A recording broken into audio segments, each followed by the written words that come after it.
Essa terça-feira que deve ser marcada por mais um dia de temperaturas elevadas no Brasil. No Rio de Janeiro, a previsão é de que os termômetros superem, de novo, a marca dos 40 graus. Ontem, a cidade teve recorde de temperatura em 10 anos. Sabe quanto? 44 graus na zona oeste. Isso a gente está falando da temperatura oficial. Tá, não é aquela do termômetro de rua, não é do lá do carro, né, do painel do seu térmica. Carro. Não é sensação térmica, exatamente. A gente está falando de temperatura oficial, não é isso, Gabriela Morgado?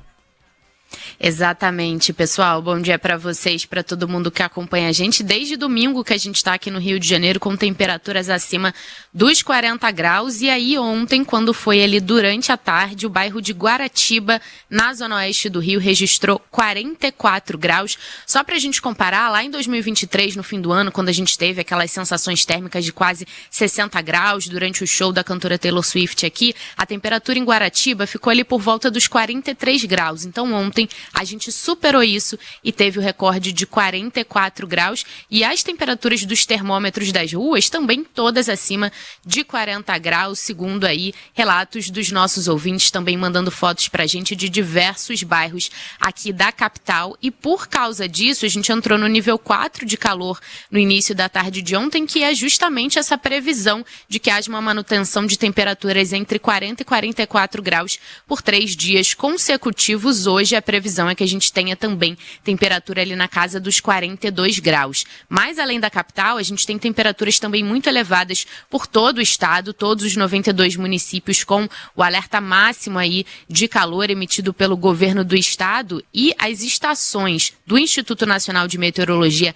aqui no estado do Rio de Janeiro, pelo menos 5 também registraram temperaturas acima dos 40 graus. Niterói, que fica aqui pertinho do Rio, na região metropolitana, 42 graus, também uma temperatura muito alta registrada aí em comparação com os últimos registros da cidade. E por causa disso, claro que a gente tem preocupação, por exemplo, com os estudantes nas escolas, que muitas delas não têm ar-condicionado, não têm ventilador, então alguns alunos sendo liberados mais cedo para não passar ali durante a tarde aquele calorão. E preocupação também dos times de futebol. A Federação de Futebol do Estado, inclusive, está debatendo aí a mudança dos horários dos jogos desse fim de semana, que é a 11ª rodada do Campeonato Carioca. O motivo justamente esse intenso calor, porque os times estão reclamando já há algum tempo que não conseguem jogar com essas temperaturas muito altas. Em nota, o Sindicato dos Atletas de Futebol, inclusive do Rio, afirmou que não concorda com a realização desses jogos às 4 da tarde, que é um horário que ainda está muito sol, argumentando que os atletas estão sendo expostos a temperaturas inadequadas para as práticas esportivas. Só para a gente contextualizar, em janeiro, 3.000 pessoas foram atendidas passando mal por causa de calor na rede municipal de saúde aqui do Rio de Janeiro. Então, realmente é uma preocupação.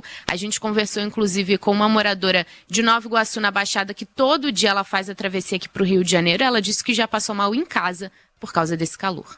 A sensação térmica tá de uma maneira assim que as pessoas não estão aguentando. Minha pressão ficou ruim, eu precisei tomar um remédio que eu me senti muito ruim, muito mal mesmo. Ao mesmo tempo, a gente tem 37 bairros da Zona Norte aqui do Rio de Janeiro sem água por causa de um trabalho emergencial que foi realizado pela concessionária da região. Então, a água só deve voltar gradativamente nos próximos 3 dias. Enquanto isso, a Prefeitura abriu postos de resfriamento pela cidade, Prefeitura do Rio de Janeiro, e a SEDAI, que é a Companhia de Água, também disse que vai distribuir água de graça em vários pontos do estado, pessoal. Postos de resfriamento é um local com sombra e com uma aguinha um pouco mais fresca, né? E com ar-condicionado. São, na verdade, as chamadas naves do conhecimento aqui no Rio de Janeiro, ou postos que eles transformam em locais que você pode ir e entrar a qualquer momento do dia para poder ali se hidratar ou pegar um ar-condicionado. Era o que o Ivan Brandão falava ontem, né? Entra lá na farmácia, no seu caixa eletrônico, tira um saldo. O problema é que até tem alguns caixas eletrônicos que estão sem ar-condicionado, né? E não só isso, tem ônibus também. Daqui a pouco a Luana Pereira vai falar de ônibus na Grande São Paulo sem ar-condicionado. O que a Gabriela trouxe aí é muito real, né? Jogar às 4 da tarde. Isso. Num calor desses virou um pesadelo. Antigamente, no verão, o Campeonato Brasileiro tinha mudanças nos horários, né? Cidades como Salvador, Rio de Janeiro tinham seus jogos às 5 da tarde, enquanto em São Paulo, por exemplo, locais com temperatura em tese um pouquinho mais amena, na época em que a temperatura de São Paulo era mais amena, às 4 da tarde. Não dá mais, né? Não dá mais para ver jogos nesse horário. 4 da tarde é o novo meio-dia. Esse vai ser um dos problemas, obviamente, é um dos recortes menos importantes do calor, pessoas morrem com excesso de calor, mas há toda uma indústria do futebol, né? Há pessoas para quem o futebol é a coisa mais importante, os jogadores, por exemplo, as pessoas que trabalham nos clubes, quer dizer, todo mundo vai ter que se adaptar de algum jeito. Vamos seguir para São Paulo? Em São Paulo, calorão também, forno ligado. Obrigada, Gabi, pelas informações. Em São Paulo, temperaturas podem chegar a 35 graus de máxima. Ontem a cidade registrou a maior temperatura do ano, 34 graus na Zona Norte. Luana Pereira trazendo aqui também um pouco dessa percepção de mais um dia muito quente em São Paulo e, como disse a Carla, de locais, por exemplo, transporte público sem ar-condicionado. Lua, bom dia. Bom dia, Sheila, Megali, Carla, aos ouvintes novamente. Bom, inclusive São Paulo pode bater um novo recorde de calor nesta terça-feira, após registrar a maior temperatura do ano ontem. Nesta segunda, o termômetro do Mirante de Santana, do INMET, chegou aos 34 graus às 3 horas da tarde. O registro revela a maior temperatura do verão 2024-2025. Nesta terça, os termômetros podem chegar aos 35 graus. A gente lembra que a maior temperatura do ano tinha sido apontada no dia 22 de janeiro, com 33,9 graus. O momento mais quente do dia é às 2 horas da tarde, quando as radiações solares do meio-dia, quando o sol fica a pino, são sentidas em forma de calor. E quando a temperatura ambiente aumenta, o organismo reage em uma tentativa de eliminar o calor. Então a gente precisa ter atenção com isso também. Por isso a gente começa a suar, o corpo fica mais frio. Acontece também a vasodilatação, momento em que a pele fica vermelha e aumenta a frequência cardíaca. No entanto, há um ponto em que há uma dificuldade natural em se compensar as altas temperaturas, a chamada exaustão por calor. Os sintomas são tontura, náuseas, cansaço, dor de cabeça e transpiração intensa.